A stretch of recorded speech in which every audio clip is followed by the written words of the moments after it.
بله مسله اکثر خلک پوښتنه کوي چې د قربانۍ دا څاروي مونږ بدلولی شو که نه. مونږ دا څاروي اخیستی دی خو د دې په ځای اوس مونږ بل اخیستل غواړو. آیا داسې کولی شو که نشي کولی؟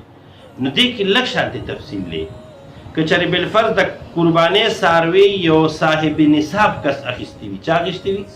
صاحب نصاب کس اخیستی وي چې په هغه قرباني واجب وي، هغه اخیستی وي، نو هغه د قربانۍ دا څاروي بدلولی شي، د یو په ځای باندې بلم اخیستی شي، د یو په ځای باندې بل اخیستی شي.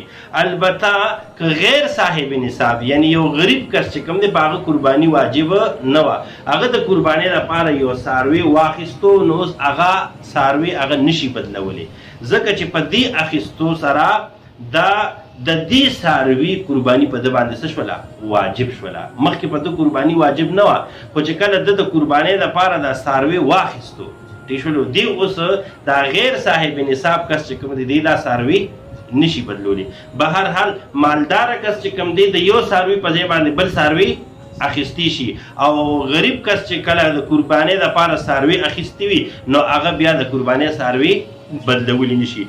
دا مسله چې کوم دی په احسن الفتاوا جلد نمبر 9 صفحه نمبر 488 باندې ذکر شوی ده.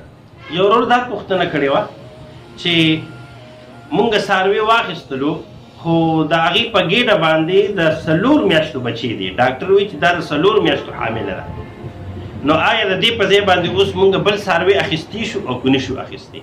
نو او د دې په ځای باندې تاسو بل څاروي اخیستی شي. بالکل د دې څاروي په ځای باندې تاسو بل څاروي واخلئ او هغې هغه قرباني کړئ.